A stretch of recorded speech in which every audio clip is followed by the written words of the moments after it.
उत्तराखंड राज्य के देहरादून जिले में कालसी विकास खंड का यमुना नदी के किनारे पर जौनसारी क्षेत्र में बसा लोहारी गांव इन दिनों खास चर्चाओं में बना हुआ है। एक विद्युत परियोजना को संचालित करने के लिए इस पूरे गांव को इसकी संस्कृति के साथ जल समाधि दी जा रही है। इस गांव के लोग अपने विस्थापन और जमीन के बदले जमीन की मांग कर रहे हैं, लेकिन सरकार इनकी इस बात को नहीं सुन रही। आपको यह सुनकर हैरानी होगी कि कुल 9 लाख रुपए में सरकार ने इस गांव को खरीदकर ग्रामीणों को बेदखल कर दिया है। लेकिन यह केवल इतना ही नहीं, बल्कि यह प्रकरण इस बात की भी पोल खोलता है कि सरकार में बैठे लोग सरकार के हित में नियम कानून की किस तरह धज्जियां उड़ाते हैं। दरअसल इस पूरे मामले के तार आधी शताब्दी पहले वर्ष 1972 से तब जुड़ते हैं जब यमुना नदी पर एक 82 जल विद्युत परियोजना का खाका तैयार होने की खबर लोहारी गांव के ग्रामीणों तक पहुंचती है।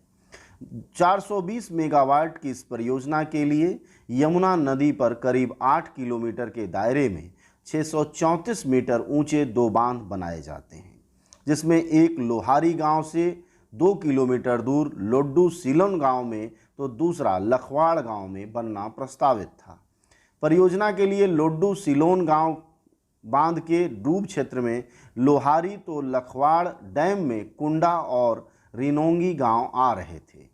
उस समय सरकार ने ग्रामीणों की जमीन के मुआवजे के 3 स्लैब 12,000, 18,000, 36,000 रुपये प्रति एकड़ के बनाए, लेकिन सरकार ने ग्रामीणों की भूमि को एक बार में अधिग्रहित न करके अपनी ज़रूरत के हिसाब से 1972 से लेकर 1989 तक करीब 17 हेक्टेयर में से 8.49 हेक्टेयर जमीन का 9 बार में अधिग्रहण किया।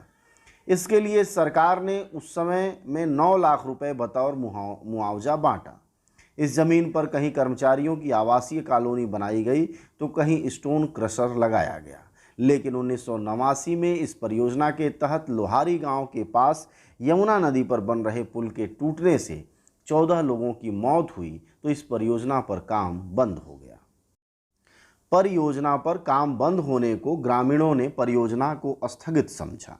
लोग अधिग्रहित जमीन सहित अपनी दूसरी जमीन पर काश्तकारी करते रहे।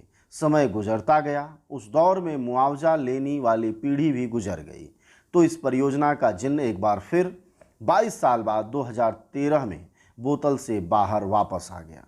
परियोजना को जल्द पूरा करने के लिए इसे 2 पार्ट में विभक्त किया गया। व्यासी बांध परियोजना को 120 मेगावाट तो लखवाड़ डैम को 300 मेगावाट के हिसाब से डिज़ाइन किया गया। ग्रामीणों के लिए ज़मीनों का मुआवजा नए सिरे से तय करने, ग्रामीणों को इस परियोजना में नौकरी या काम देने की बात भी हुई। लेकिन अब ग्रामीणों ने अपने विस्थापन व जमीन के बदले जमीन की मांग करनी शुरू कर दी है। जनजातीय लोगों के रीति रिवाज व परंपराएं अन्य समाज से अलग बताते हुए गांव को एक ही जगह पर बसाने की मांग मुखर होने लगी है, जिससे गांव की सांस्कृतिक विरासत को बचाया जा सके। इसके लिए लोगों ने मुआवजा लेने से भी यह कहकर इनकार कर दिया कि उन्हें ज़मीन के बदले ज़मीन और मकान के बदले मकान दिया जाए। राज्य सरकार ने यह मांग मान भी ली थी।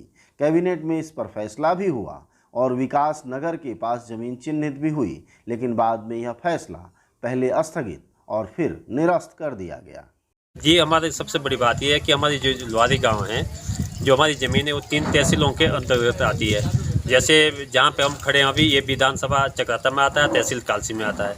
यहीं पे दूसरे नदी के छोर के पार है टिहरी गढ़वाल और विधानसभा धनोल्टी और तहसील नैनबाग। वहीं पे उसके बगल में एक नाला है, नाले के बगल में जो है विधानसभा विकास नगर आती है और तहसील विकास नगर आती है।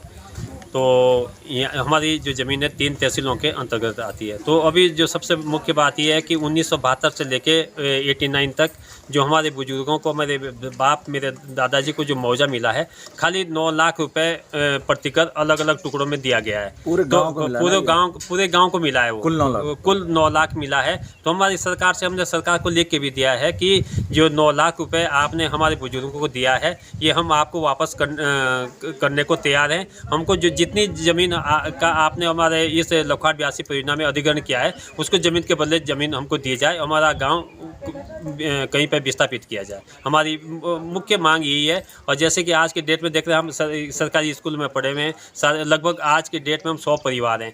सरकारी आंकड़ों के हिसाब से इन्होंने 2013 कट ऑफ डेट मानी गई है, उसके हिसाब से 72 परिवार ये लोग मान रहे हैं। तो हमें कहीं पे अभी तक भी इन्होंने हमारा गांव पूरा तोड़ दिया, उजाड़ दिया, सब कुछ तहस नहस करके हम आज स्कूल में आ रखे हैं। ऐसी अनदेखी हमारे साथ क्यों हो रही है कि ऐसा क्या गुनाह किया हमारे बुजुर्गों ने कि देश हित में, प्रदेश हित में इन्होंने अपनी ज़मीन दी है, और जिसका सिला हमको ये मिला है कि आज हम पूरे परिवार जो सड़कों पे आ रखे हैं। सरकार से हमारी यही मांग है कि हमारा गांव जौनसार में ही बसाया जाए और हमारा जो है विस्थापन सही ढंग से किया जाए। और बरसात से पहले हमारी कहीं अस्थायी रूप से कॉलोनी में जहाँ सुलभ शौचालय की व्यवस्था हो, बिजली पानी की व्यवस्था हो, आगे सिर पे बरसात है, हमको कहीं सिर छुपाने की जगह की व्यवस्था कर दें, उसके बाद जो टेरेस काट के हमारा गाँव बसाया जाए। ये हमारी मुख्य मांग है बस।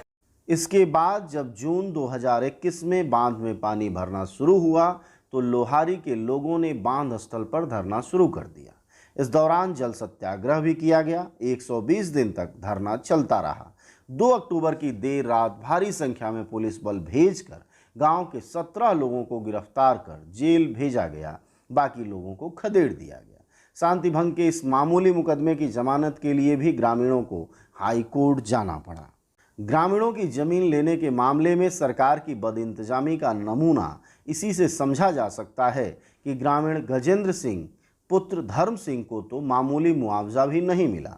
12 बीघा संयुक्त खाते में गजेंद्र का नाम है, लेकिन मुआवजा गायब है। ऐसा क्यों, यह किसी को नहीं पता।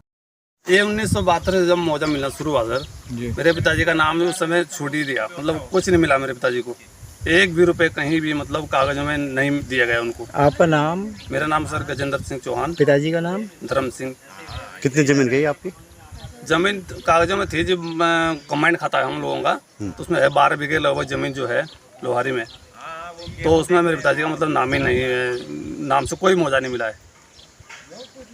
तो ये और लोगों के साथ भी हुआ, सिर्फ आपके साथ हुआ है? और लोगों का सर मुझे पता नहीं, लेकिन हमारे साथ हुआ सर। उसमें सरकार ने ग्रामीणों को जमीन के लिए नया मुआवजा 23 लाख प्रति हेक्टेयर तय करते हुए कुछ लोगों के खाते में 2 लाख से 6 लाख रुपए तक भेजे गए, लेकिन किस हिसाब से भेजे गए यह नहीं बताया गया। जबकि जनजाति एक्ट में प्रावधान है कि यदि विस्थापित किए जाने वाला कोई परिवार भूमिहीन हो तो उसे 2.50 हेक्टेयर जमीन का मुआवजा भी दिया जाएगा। लेकिन लोहारी के मामले में इन सब कानूनों को पालन नहीं किया गया। इतना ही नहीं, जो जमीन एक्वायर की गई थी, बांध का पानी उससे भी ज़्यादा भर दिया गया। उन्हें यह भी नहीं बताया गया कि पानी कहां तक भरेगा।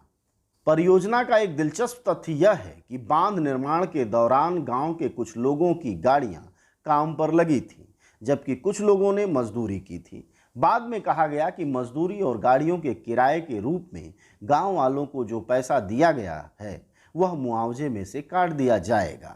गांव के ओमपाल सिंह चौहान सवाल उठाते हैं कि बांध निर्माण में पूरे देश के सैकड़ों लोगों को काम मिला था। ऐसे में लोहारी गांव के लोगों के मुआवजे में से पैसे काटने का कोई औचित्य समझ में नहीं आ रहा। गांव के लोगों के सरकार से पूछने के लिए कई सवाल हैं, लेकिन कोई उनकी बात सुनने को तैयार नहीं है। लोगों को घरों से खदेड़कर उनके हाल पर छोड़ दिया गया है। इसके साथ ही जगह जगह कोर्ट के एक फैसले का हवाला देते हुए चेतावनी बोर्ड लगाकर ग्रामीणों को आंदोलन करने पर अदालत का भी डर दिखाया जा रहा है।